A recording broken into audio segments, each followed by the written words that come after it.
بسم الله الرحمن الرحيم إن الحمد لله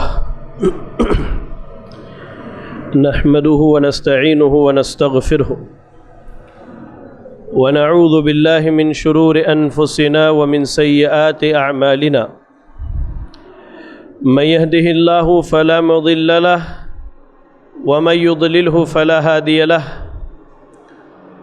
وأشهد أن لا إله إلا الله وحده لا شريك له وأشهد أن محمدًا عبده ورسوله يا أيها الذين آمنوا اتقوا الله حق تقاته ولا تموتن إلا وأنتم مسلمون يا أيها الناس اتقوا ربكم الذي خلقكم من نفس واحدة وخلق منها زوجها وبث منهما رجالا كثيرا ونساء واتقوا الله الذي تساءلون به والأرحام إن الله كان عليكم رقيبا يا أيها الذين آمنوا اتقوا الله وقولوا قولا سديدا يصلح لكم أعمالكم ويغفر لكم ذنوبكم ومن يطع الله ورسوله فقد فاز فوزا عظيما أما بعد فإن أصدق الحديث كتاب الله وأحسن الهدي هدي محمد صلى الله عليه وسلم وشر الأمور محدثاتها وكل محدثة بدعة وكل بدعة ضلالة وكل ضلالة في النار أعوذ بالله من الشيطان الرجيم بسم الله الرحمن الرحيم وأتم الحج والعمرة لله وقال الله تعالى أيضا في موضع آخر وما خلقت الجن والإنس إلا ليعبدون رب اشرح لي صدري ويسر لي أمري واحلل عقدة من لساني يفقه قولي اللهم لا حول ولا قوة إلا بك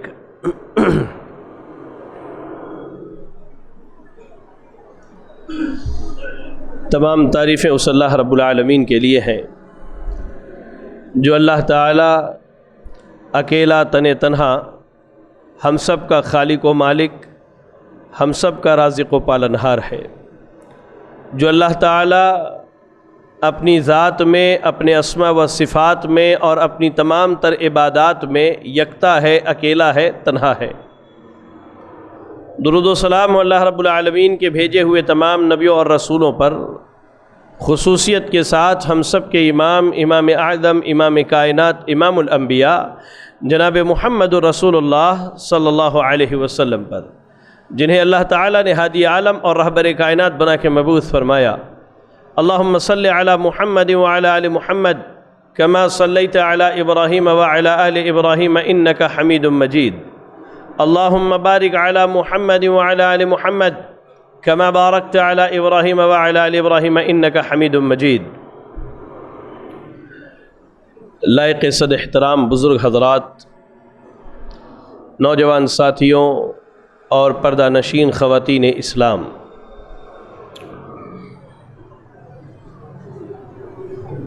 ہم اور آپ دنیا کے سب سے افضل ایام میں زندگی گزار رہے ہیں،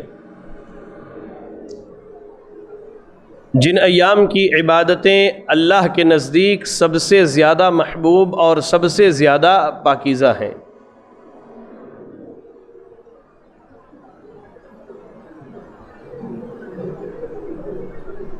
یوں تو اللہ رب العالمین نے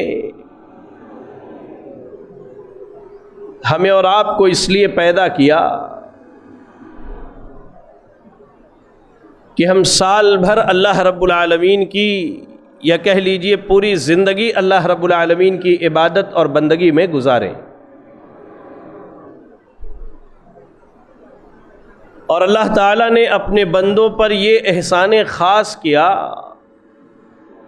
کہ سال کے دنوں میں کچھ ایام ان کے لیے منتخب کیے تاکہ ان ایام میں وہ عبادت کر کے اپنے نامہ اعمال میں اجر و ثواب کے ایک بہت بڑے ڈھیر کو جمع کر لے۔ ان 10 دنوں کی عبادات کے اوپر آپ بارہا سنتے آئے ہیں آج کے خطبہ جمعہ میں انہی 10 دنوں میں کیے جانے والے ایک عظیم عمل مناسک حج کی ادائیگی اور مظہر توحید پر کچھ بنیادی باتیں آپ کے سامنے رکھی جائیں گی۔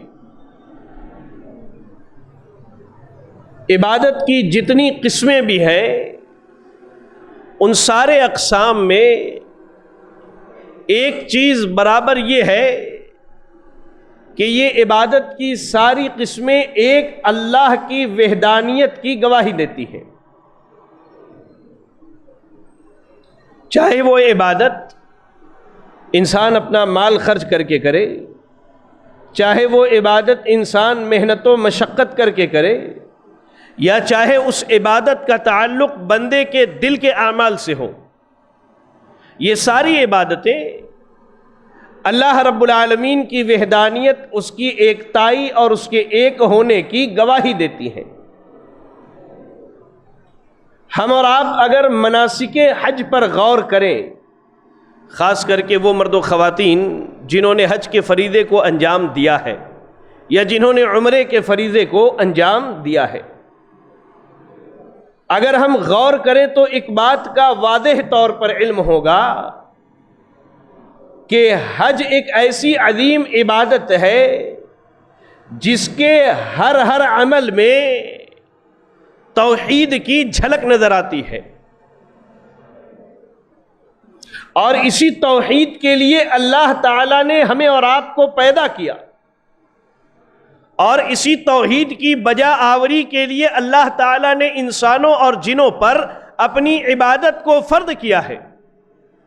سورۃ الذاریات کی آیت نمبر 56 کی آپ تلاوت کیجیے، اللہ نے کیا کہا؟ وَمَا خَلَقْتُ الْجِنَّ وَالْإِنسَ إِلَّا لِيَعْبُدُونَ، ہم نے انسانوں کو اور جنوں کو اپنی عبادت کے لیے پیدا کیا ہے۔ مفسرین اس آیت کریمہ کی تفسیر میں کہتے ہیں إِلَّا لِيَعْبُدُونَ أَيْ لِيُوَحِّدُونَ، اللہ نے عبادت کے لیے یعنی اس ایک رب کی عبادت کے لیے ہمیں اور آپ کو اللہ تعالیٰ نے پیدا کیا ہے۔ اور جہاں تک حج کا تعلق ہے، جہاں تک عمرے کا تعلق ہے، یہ دونوں اعمال ایسے ہیں کہ کہہ لیجئے کہ ایک ایسے مدرسے کے مثل ہے یا ایک ایسے مدرسے کے مانند ہے جس مدرسے سے ہر وقت آپ کو توحید کی صدا ہی سنائی دے گی۔ قرآن مجید کی تلاوت کیجئے،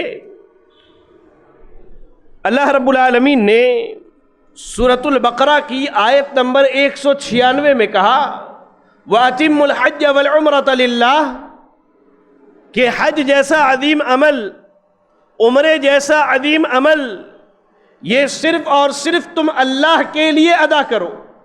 اللہ کی رضامندی، اس کی خوشنودی اور اس کی رضا جوئی کے لیے تمہارا یہ عمل ہونا چاہیے۔ ایسے ہی قرآن مجید کی تلاوت کیجئے، سورہ آل عمران کی آیت نمبر 97 پڑھیے، اللہ نے کہا وَلِلَّهِ عَلَى النَّاسِ حِجُّ الْبَيْتِ مَنِ اسْتَطَاعَ إِلَيْهِ سَبِيلًا وَمَنْ كَفَرَ فَإِنَّ اللَّهَ غَنِيٌّ عَنِ الْعَالَمِينَ، اللہ نے کہا کہ استطاعت اگر ہے تو استطاعت کے بعد لوگوں پر اللہ کی رضا کے لیے حج اور عمرے کو فرض کیا گیا ہے۔ یہ دونوں آیت کریمہ واضح طور پر یہ بتلاتی ہیں کہ حج کی ادائیگی در حقیقت اللہ کے لیے ہونی چاہیے۔ حج کا عمل ایک ایسا عمل ہے جس کے تمام مناسک ہمیں اور آپ کو توحید کا پیغام دیتے ہیں، توحید کو سکھلاتے ہیں۔ حج کی ابتدا کہاں سے ہوتی ہے؟ آپ ذرا غور کر کے دیکھیے۔ انسان سب سے پہلے احرام باندھتا ہے اور حج کا تلبیہ پکارتا ہے۔ آپ کو معلوم ہونی چاہیے، صحیح مسلم کی روایت ہے، سیدنا جابر ابن عبداللہ رضی اللہ تعالی عنہ حدیث کے راوی ہے، کہتے ہیں اللہ کے نبی صلی اللہ علیہ وسلم کی سواری جب مقام بیضا پر لے کر آپ کو کھڑی ہوئی، احل بالحج، تو آپ نے حج کا تلبیہ پکارا، اور دوسری صحیح روایت کے الفاظ میں ہے احل بالتوحید، آپ نے توحید کے کلمے کے ساتھ حج کا تلبیہ پکارا۔ اللہ اکبر۔ اور سنن ابن ماجہ کی روایت ہے، علامہ البانی رحمہ اللہ نے اس کی سند کو صحیح قرار دیا، مطابعات اور شواہد کی بنیاد پر یہ روایت صحیح سند سے آئی ہے سیدنا انس بن مالک رضی اللہ تعالیٰ عنہ کہتے ہیں اللہ کے نبی صلی اللہ علیہ وسلم نے جب حج کا تلبیہ پکارا تو آپ نے کہا اللہم حجۃ لا ریاء فیہا ولا سمعہ، اے اللہ میں ایسے حج کے لیے حاضر ہوا ہوں جس میں کسی قسم کی کسی ریاکاری کا دخل نہیں ہے، یعنی یہ حج خالص تیرے لیے ہے اور میرے اس حج کا پیغام توحید کا پیغام ہے۔ ولا سمعۃ، اللہ مجھے اس حج سے کیا ہے شہرت مطلوب نہیں ہے، بلکہ میں تو یہاں تجھے راضی کرنے کے لیے، تیری رضا جوئی کے لیے حج کے اعمال کو انجام دینے کے لیے آیا ہوں۔ حج کا تلبیہ پکار لیا آپ نے، اب آپ کیا کہتے ہیں؟ لبیک اللہم لبیک لبیک لا شریک لک لبیک ان الحمد والنعمت لک والملک لا شریک لک۔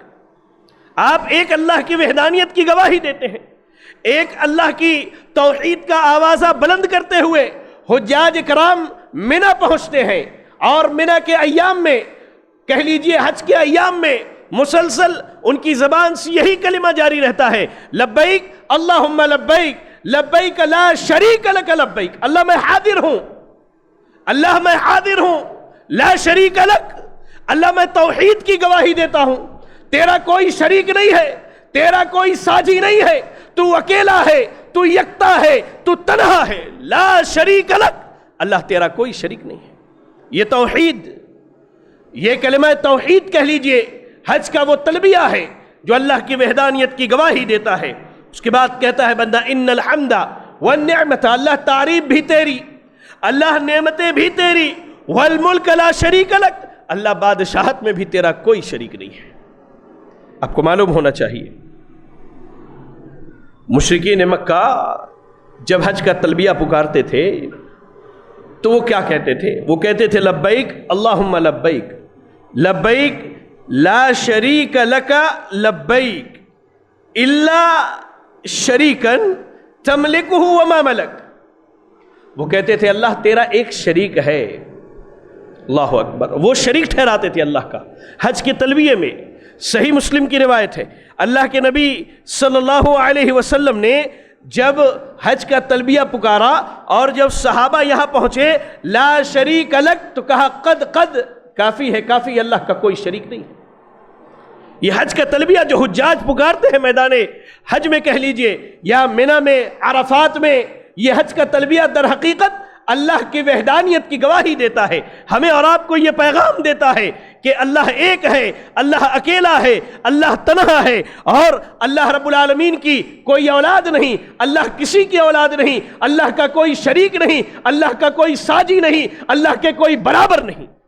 اللہ اکبر۔ اور آگے آئیے، حج کا تلبیہ پکارتے ہوئے منی پہنچتے ہیں۔ منی میں آپ قیام کرتے ہیں، ان دنوں میں بھی انسان یہی تلبیہ پکارتا ہے، اللہ کی وحدانیت کی گواہی دیتا ہے۔ حج کے اعمال میں ایک دوسرا بڑا عمل طواف کا مسئلہ ہے۔ حجاج اکرام یا معتمرین جو عمرے کے لیے جاتے ہیں، اللہ اکبر، وہ حج اور عمرے کے مناسک میں ایک بڑا منسک کہہ لیجئے طواف کا انجام دیتے ہیں، جس کے بارے میں اللہ رب العالمین نے سورۃ الحج کی آیت نمبر 29 میں کہا وَلْيَطَّوَّفُوا بِالْبَيْتِ الْعَتِيقِ، لوگوں کو چاہیے کہ اللہ کے پرانے گھر کا طواف کریں۔ اللہ نے طواف کرنے کا حکم دیا، اور آپ کو معلوم ہونا چاہیے جس گھر کا طواف کیا جاتا ہے اس گھر کی تعمیر سیدنا ابراہیم علیہ السلام اور ان کے بیٹے سیدنا اسماعیل علیہ السلام نے کیا، اور جب اللہ نے اس گھر کے تعمیر کا ذکر کیا سورۃ البقرہ کی آیت نمبر 125 میں اللہ نے کہا وَعَهِدْنَا إِلَىٰ إِبْرَاهِيمَ وَإِسْمَاعِيلَ أَن طَهِّرَ بَيْتِيَ لِلطَّائِفِينَ وَالْعَاكِفِينَ وَالرُّكَّعِ السُّجُودِ۔ خانہ کعبہ کی جب تعمیر ہو گئی تو اللہ نے ایک عہد لیا، اللہ نے ایک وعدہ لیا ابراہیم علیہ السلام سے، ان کے بیٹے اسماعیل علیہ السلام سے، ان طہر بیتیا، میرے گھر کو پاک کر دو، میرے گھر کو پاک رکھو، للطائفین، طواف کرنے والوں کے لیے، والعاکفین، وہاں آ کر ٹھہرنے اور اعتکاف کرنے والوں کے لیے، والرکع السجود، اور اللہ کے گھر میں آ کر سجدے اور رکوع کرنے والوں کے لیے۔ کس چیز سے پاک کرنے کی بات ہو رہی ہے؟ شرک اور اس کی غلاظت سے پاک کرنے کی بات ہو رہی ہے۔ کس چیز سے صاف کرنے کی بات ہو رہی ہے؟ بتوں کی گندگی، بتوں کی غلاظت، اور شرک کی نجاست سے اس گھر کو پاک کرنے کی بات ہو رہی ہے۔ آپ پڑھیے قرآن مجید، آپ قرآن مجید کی تلاوت کیجئے، سورۃ الحج کی آیت نمبر 26 پڑھیے۔ اللہ رب العالمین نے کیا کہا؟ وَإِذْ بَوَّأْنَا لِإِبْرَاهِيمَ مَكَانَ الْبَيْتِ أَلَّا تُشْرِكَ بِي شَيْءًا أَلَّا تُشْرِكَ بِي شَيْءً۔ اللہ رب العالمین نے ابراہیم علیہ السلام کو جب خانہ کعبہ کی تعمیر کی جگہ بتلائی تو اللہ نے کہا اللہ تشرک بی شیء، اے ابراہیم میرے ساتھ کسی کو شریک نہ کرنا۔ جس گھر کا ہم طواف کرتے ہیں اس گھر کی بنیاد در حقیقت توحید کے آوازے کو بلند کرنے کے لیے رکھی گئی۔ اللہ نے کہا اللہ تشرک بی شیء، ابراہیم میرے ساتھ کسی کو شریک نہ کرنا۔ وَطَهِّرْ بَيْتِيَ لِلطَّائِفِينَ وَالْقَائِمِينَ وَالرُّكَّعِ السُّجُودِ، اللہ نے کہا اور یاد رکھو میرے گھر کو طواف کرنے والوں کے لیے، قیام کرنے والوں کے لیے، رکوع اور سجود کرنے والوں کے لیے شرک سے اور شرک کی غلاظت اور نجاست سے پاک رکھنا ہمیشہ ہمیشہ۔ ہم اس گھر کا طواف کرتے ہیں، حج کے ارکان میں ایک عظیم رکن بیت اللہ کا طواف ہے۔ آپ دیکھیے بیت اللہ کا طواف آپ کو ایک اللہ کی وحدانیت کی تعلیم کیسے دیتا ہے۔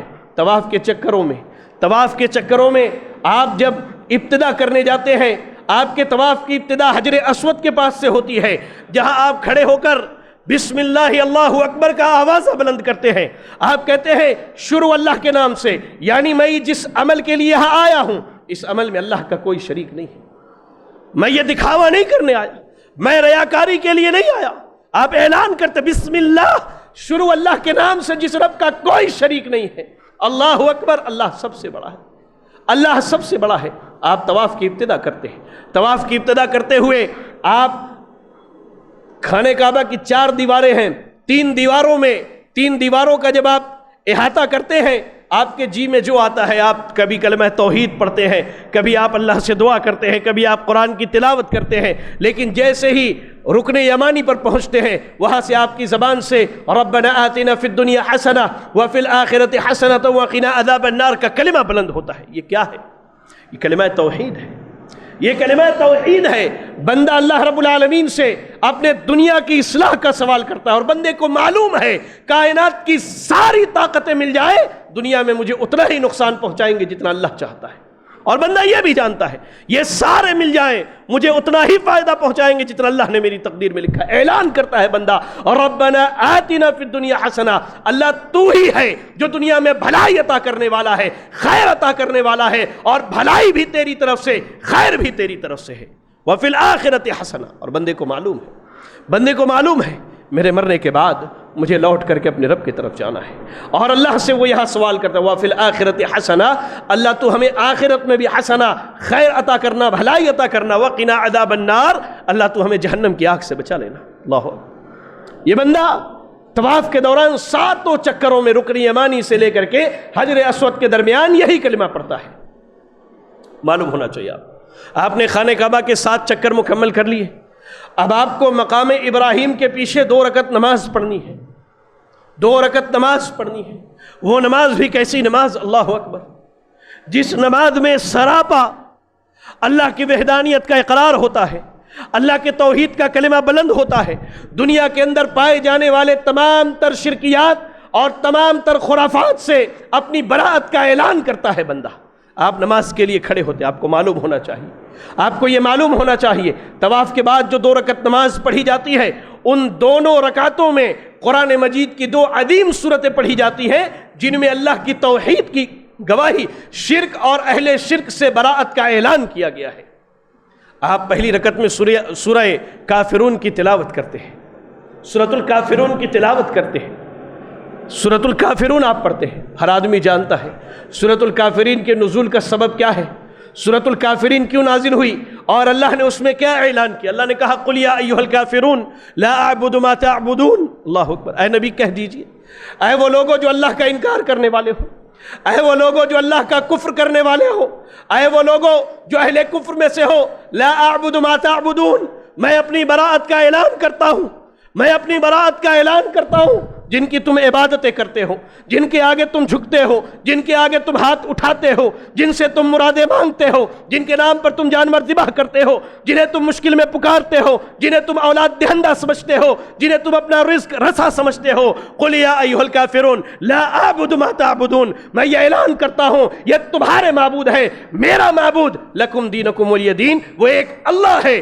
جس کے دین کی اتباع کا مجھے حکم دیا گیا ہے۔ پہلی رکعت میں بندہ اللہ کے توحید کا اعلان کرتا ہے، اللہ کی وحدانیت کا اعلان کرتا ہے، اللہ اکبر اللہ اکبر۔ دوسری رکعت کے لیے کھڑا ہوتا ہے کائنات کا سب سے عظیم سورہ، اللہ اکبر، قرآن مجید کی سب سے عظیم سورت کہہ لیجئے، جس سورت نے انسانوں کو یہ بتلایا کہ ان کا رب کون ہے، انسانوں کو یہ باور کرایا، یہ سمجھایا کہ انہیں عبادت کس کی کرنی ہے، سورۃ الاخلاص کی تلاوت کر۔ اللہ اکبر۔ ہمارے گھر کے سبحان اللہ اہل توحید مبارکبادی کے لائق، میں نے دیکھا ہے اکثر و بیشتر گھر کے بچوں کو کچھ یاد کرائے نہیں کرائے، سورۃ الفاتحہ کے بعد سورۃ الاخلاص پہلے یاد کرواتے ہیں، سورۃ الاخلاص یاد کرواتے ہیں۔ کو معلوم ہونا چاہیے بندہ جب کھڑا ہوتا ہے کیا اعلان کرتا، قل هو اللہ احد، میں کہتا ہوں کہ اللہ تعالیٰ ایک ہے، اللہ الصمد، اللہ تعالیٰ بے نیاز ہے، لم یلد ولم یولد، اللہ کسی کی اولاد نہیں، کوئی اللہ کی اولاد نہیں، ولم یکن لہ کفوا احد، اور کائنات کی کوئی چیز اللہ کے ہمسر اور برابر نہیں ہو سکتی، چاہے وہ نبی مرسل ہو، کوئی قریبی فرشتہ ہو، چاہے اللہ کا کوئی نیک بندہ ہو، چاہے کوئی اللہ کا ولی ہو، چاہے کوئی بڑا سے بڑا پہاڑ ہو، کوئی درخت ہو، لم یکن لہ کفوا احد، کائنات کی کوئی چیز اللہ کے برابر نہیں ہو سکتی، اللہ کے ہمسر نہیں ہو سکتی۔ آپ حج کے لیے جاتے ہیں، آپ وہاں سے کیا سیکھ کے آتے ہیں؟ کیا آپ نے کبھی اپنی زندگی میں اس کو نافذ کرنے کی کوشش کی؟ میرے ایک رشتہ دار ہے مغربی بنگال میں، ایک جگہ ہے آسنسول، رشتے میں میرے نانا ہوتے ہیں، اعلیٰ درجے کے قبر پرست تھے۔ کہتے ہیں بیٹے میں جب حج کے لیے گیا تو عموماً ہمارے حجاج جو ہیں جو بر صغیر سے جاتے ہیں، جبل نور پر جانا بہت اہمیت کا حامل سمجھتے ہیں، جہاں اللہ کے رسول پر وحی کا نزول ہوا تھا۔ کہتے ہیں کہ میں جبل نور کے پاس گیا اور جبل نور کی طرف ایسے ہاتھ اٹھا کے دعا کر رہا تھا، کہتے واللہ ایک آدمی پیٹھ پر کچڑا لیے ہوئے، جو کچڑا چننے والا ہے مکے کے اندر، اس کی توحید اور عقیدے کا اندازہ کیجیے۔ آج ہمارے یہاں بڑے بڑے پڑھے لکھے ایسے ہیں جو آپ کو رات و دن قبروں پر سجدے کرتے ہوئے نظر آئیں گے، وہ بیچارہ ایک کچڑا چننے والا ان کے ہاتھ کو پکڑ کے کعبے کی طرف گھما کر کے کہتا ہے کہ اللہ ادھر نہیں ہے، اللہ کا گھر ادھر ہے، تو اللہ سے ادھر چہرہ کر کے پکار۔ کہتے ہیں واللہ اس کے بعد سے لے کر آج تک میں اہل توحید کے زمرے میں شامل ہوں۔ مجھے یہ محسوس ہوا میں پڑھ لکھ کر کے بھی جہالت میں تھا، اور اللہ نے اس کچڑا چننے والے کو وہ علم دیا تھا جو علم اللہ رب العالمین نے مجھے کبھی نہ دیا تھا۔ ماشاءاللہ وہ آج اہل توحید میں سے۔ یہ حج ہمیں توحید کا پیغام دیتا ہے۔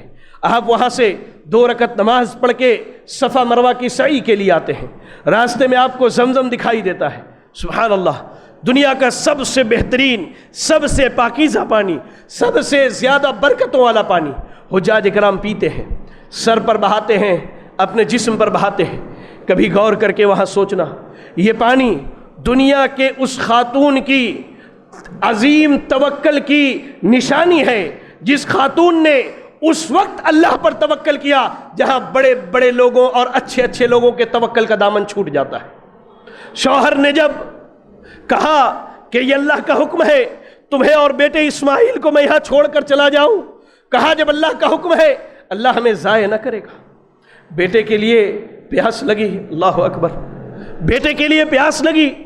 شوہر اس دور کا سب سے بڑا نبی جسے ابو الموحدین کہا جاتا ہے، جسے ابو الموحدین کہا جاتا ہے، کائنات کا کوئی بھی ولی اس نبی کے پیر کے دھول کے برابر نہیں ہے، لیکن اس نبی کے بیوی نے جب پکارا تو اپنے شوہر کو نہ پکارا، اپنے شوہر کو آواز نہ دیا، یا ابراہیم ہمیں پانی کی ضرورت نہیں، اللہ سے پانی مانگا، اور اللہ نے ایسا پانی جاری کیا کہ قیامت تک انشاءاللہ وہ سوکھنے والا نہیں، اور ساری دنیا والوں کے لیے نشان عبرت ہے کہ اللہ پر توکل اور بھروسہ ہو تو سیدہ ہاجرہ کی طرح ہونا چاہیے۔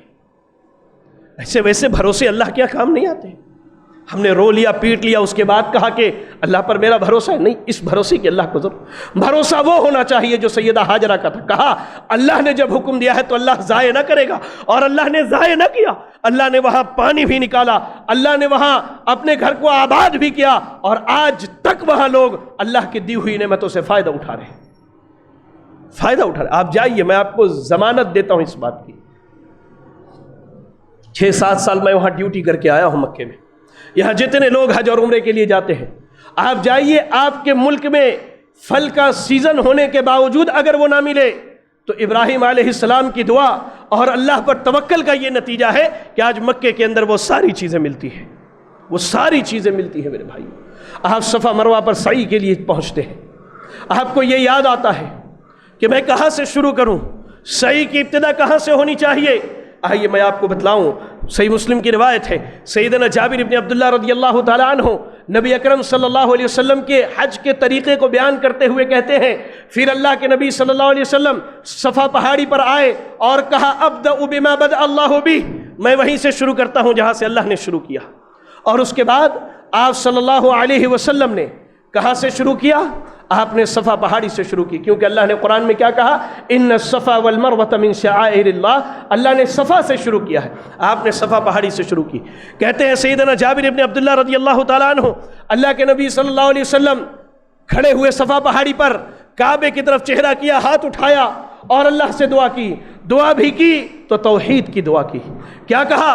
لا الہ الا اللہ وحدہ لا شریک لہ لہ الملک ولہ الحمد وہو علی کل شیء قدیر، لا الہ الا اللہ وحدہ انجز وعدہ ونصر عبدہ وہزم الاحزاب وحدہ۔ اللہ اکبر، 3 مرتبہ آپ نے یہ دعا کی۔ اللہ اکبر، یہ حج یہ توحید کا پیغام دیتا ہے، یہ صفا مروہ کی صحیح یہ بتلاتی ہے۔ میرے نبی جب خانہ کعبہ پر چڑھے تو اللہ کی وحدانیت کے کلمے کو بلند کیا، کہا لا الہ الا اللہ وحدہ لا شریک لہ، اللہ کی عبادت میں، اللہ کی بندگی میں، اللہ کی پرستش میں کوئی اس کا شریک نہیں ہے، کوئی اس کا ساجی نہیں ہے۔ اللہ اکبر، اللہ اکبر۔ اور اللہ رب العالمین یکتا ہے، اکیلا ہے، حکومت بھی اس کی، بادشاہت بھی اس کی، تعریف بھی اس کی، ہر چیز پر اللہ قادر ہے۔ لا الہ الا اللہ وحدہ انجز وعدہ، اللہ تعالیٰ اکیلا ہے، حقیقی معبود ہے اللہ تعالیٰ۔ اپنے وعدے کو اللہ نے پورا کیا، اپنے بندے کی مدد کی، اور سارے لشکروں کو اکیلے اللہ نے پچھاڑ دیا۔ اللہ اکبر۔ صفا مروہ کی سعی میں آپ نے صفا پر یہ دعا پڑھی، پھر آپ چلتے ہوئے دوڑتے ہوئے مروہ پہاڑی پر چڑھتے ہیں، وہاں بھی خانہ کعبہ کی طرف چہرہ کیا اور 3 مرتبہ یہی دعا پڑھی، وہاں بھی اللہ کی وحدانیت کی گواہی دی۔ وہاں سے نکلیے آپ، حج کے ارکان میں ایک اہم رکن جو ہے میرے بھائیوں وہ یہ ہے کہ بندہ میدان عرفات میں وقوف کرتا ہے 9 ذی الحجہ کے دن۔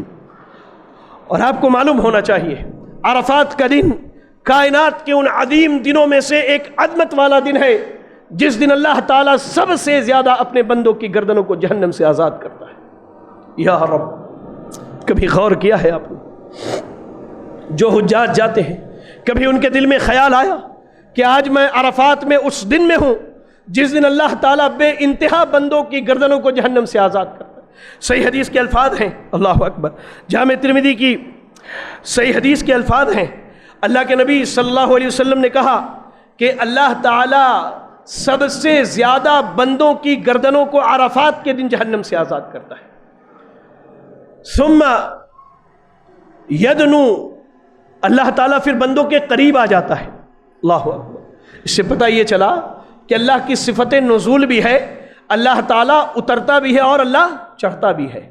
اللہ تعالیٰ بندوں کے قریب آ جاتا ہے، پھر اللہ کیا کرتا ہے؟ ثم یباہی بہم الملائکہ، اللہ تعالیٰ پھر فرشتوں پر اپنے ان بندوں کو دیکھ کر کے فخر کرتا ہے۔ یا رب، یا رب، ذرا سوچیں، جب اللہ نے انسانوں کی تخلیق کا ارادہ کیا، فرشتوں کے سامنے یہ بات رکھی تو فرشتوں نے کیا کہا؟ اے اللہ، تو زمین میں ایسے لوگوں کو پیدا کرے گا جو ایک دوسرے کو قتل کریں گے، خون بہائیں گے، فساد مچائیں گے۔ اللہ، ہم تو تیری عبادت کے لیے کافی ہیں، تیری بندگی کے لیے ہم کافی۔ اللہ نے کہا انی اعلم ما لا تعلمون، میں جو جانتا ہوں تمہیں اس کا علم نہیں ہے۔ اللہ تعالیٰ عرفات کے میدان میں فرشتوں کے سامنے اپنے ابن آدم، اپنے بندوں پر اللہ فخر کرتا ہے۔ پھر اللہ پوچھتا ہے ما اراد ہؤلاء، اے فرشتوں ذرا یہ بتلاؤ کہ یہ میرے بندے کیا چاہتے ہیں؟ حالانکہ اللہ کو معلوم ہے کیا چاہتے ہیں۔ اس کے باوجود اللہ فرشتوں سے پوچھتا ہے. پھر اللہ کہتا ہے ما ارادوا ہؤلاء، انہیں کیا چاہیے؟ فرشتے کہتے ہیں اللہ یہ آج تجھ سے معافی مانگنے آئے ہیں، اللہ تجھ سے بخشش طلب کرنے آئے ہیں، اللہ اپنے گناہوں کو معاف کروانے آئے ہیں. اللہ اکبر. اللہ تعالیٰ کہتا ہے جاؤ، یہ عام اعلان ہے، میں نے ان سب کے گناہوں کو معاف کر دیا، میں نے انہیں جہنم سے آزاد کر دیا. اللہ کیا ہوتا ہے عرفات کے دن؟ کبھی غور کیا ہے؟ عرفات کے دن سب سے بڑا جو عمل کیا جاتا ہے وہ عمل یہ ہوتا ہے کہ بندہ اللہ کی توحید کی گواہی دیتا ہے. جامع ترمذی کی روایت حسن درجے کی حدیث ہے، کہا اللہ کے نبی صلی اللہ علیہ وسلم نے فرمایا سب سے بہترین دعا جو میں نے اور مجھ سے پہلے نبیوں نے عرفات کے دن کیا ہے وہ دعا کیا ہے؟ لا الہ الا اللہ وحدہ لا شریک لہ لہ الملک و لہ الحمد وہو علی کل شیء. یہ دعا بھی توحید ہے. یہ توحید کی برکت ہے میرے بھائیوں کہ اللہ تعالیٰ عرفات میں موجود حجاج جب ایک اللہ کو پکارتے ہیں، اس کی توحید کی گواہی دیتے ہیں، اس کی توحید کا اعلان کرتے ہیں، اللہ رب العالمین ان سے راضی ہوتا ہے، ان سے خوش ہوتا ہے اور ان کے گردنوں کو اللہ تعالیٰ جہنم سے آزاد کر دیتا ہے. اس کے بعد آئیے 9 ذی الحجہ کے بعد، غروب آفتاب کے بعد آپ نکلتے مزدلفہ پہنچتے ہیں. 10ویں ذی الحجہ کے دن صبح مزدلفہ میں آپ اللہ کی بڑائی بیان کرتے، اس کی کبریائی بیان کرتے. اللہ اکبر اللہ اکبر اللہ اکبر لا الہ الا اللہ واللہ اکبر اللہ اکبر وللہ الحمد کا آوازہ بلند کرتے ہیں. وہاں سے آپ منی آتے ہیں. منی آنے کے بعد سب سے پہلے جمرہ عقبہ کو آپ 7 کنکڑی مارتے ہیں. یہ بھی اللہ کی وحدانیت کی گواہی ہے کہ یہ اعلان کرتا ہے بندہ اللہ تیرے وعدے کے مطابق میں شیطان کو اپنا سب سے بڑا دشمن سمجھتا ہوں. وہاں سے آپ نکل کر کے آتے ہیں. بندہ اپنے آپ کو اپنے رب کے آگے سرنڈر کر دیتا ہے. ایک چھوٹے بچے کو آپ لے جائیے سلون میں بٹھا کے کہیے بیٹا تیرا سر منڈوانا ہے، کہتا ابا نہیں سر نہیں منڈوانا. لیکن یہاں بندہ اپنی ایک قیمتی چیز، محبوب چیز، اپنے سر کے بالوں کو اللہ کے لیے اللہ کی راہ میں نچھاور کر دیتا ہے، سر منڈاتا ہے. یہ بندہ اپنے آپ کو اللہ کے آگے سرنڈر کرتا ہے، جو توحید کے اقرار کے بعد سب سے ضروری عمل ہے کہ اقرار کرنے کے بعد بندہ اپنے آپ کو رب کے آگے سرنڈر کر دے. وہاں سے نکل کر کے بندہ طواف افادہ کے لیے آتا ہے، طواف کرتا ہے. اللہ اکبر. حج کے جتنے بھی ارکان ہیں میرے بھائیوں، حج کے جتنے بھی اعمال ہیں میرے بھائیوں، یہ سب کے سب توحید کی دعوت دیتے ہیں. میں مبارکبادی دیتا ہوں، آپ اہل توحید ہیں ماشاءاللہ. اللہ نے آپ کو توحید کی دعوت کے لیے چنا ہے، آپ کو اللہ نے توحید پر عمل کرنے کے لیے چنا ہے. دعا کیجئے اللہ سے کہ اللہ موت تک اسی پر ہمیں اور آپ کو قائم رکھے، اور جب موت ہو تو توحید کی حالت میں ہو. ورنہ ہم نے کتنے ایسے بد نصیب حجاجوں کو دیکھا ہے جو حج کر کے آنے کے بعد مزاروں کا چکر لگاتے ہیں، درباروں کا چکر لگاتے ہیں، جن کے نام کے آگے الحاج لکھ دیا گیا، مرنے کے بعد قبر پر الحاج کا بورڈ لگا دیا. وہ اپنے لیے کافی سمجھتے نہیں. حج یہ پیغام دیتا ہے کہ یہاں تم آئے ہو، ایک اللہ کا ہو کر کے جا رہے ہو. یہاں سے جانے کے بعد پوری زندگی ایک اللہ کا ہو کر اس ایک رب کی بندگی کرنا، اس ایک رب کی عبادت کرنا، اس کی عبادت میں کائنات کے کسی مخلوق کو شریک نہ کرنا. باتیں تو بہت ساری ہیں، وقت اس کی اجازت نہیں دیتا ہے. دعا کریں کہ اللہ رب العالمین ہمیں اور آپ کو حج کرنے کی توفیق عطا فرمائے. اللہ تعالی ہمیں اور آپ کو اس کے گھر کی زیارت کی توفیق عطا فرمائے. الہ العالمین تو ہم سب کو عقیدہ توحید کو سمجھ کر اسے اپنے دلوں کے اندر رچانے بسانے اور اس کے مطابق عمل کرنے کی توفیق عطا فرما دے. الہ العالمین تو ہم سب کو عقیدہ توحید کی دعوت دینے والا بنا دے. اللہ جب تک ہمارے جسم میں خون کا آخری قطرہ باقی رہے اور ہمارے جسم میں سانس کی آخری حرکت باقی رہے، اللہ تو ہمیں توحید کا دعوت دینے والا بنا کے رکھنا. اللہ تو ہمارے والدین کو اہل توحید میں سے بنا دے. اللہ تو ہمارے رشتہ داروں کو اہل توحید میں سے بنا دے. اللہ تو جب تک دنیا میں زندہ رکھ ایمان اور اسلام پر زندہ رکھ، اور اللہ خاتمہ ہو تو ایمان و اسلام کی حالت میں ہو. آمین. واخر دعوانا ان الحمد للہ رب العالمین.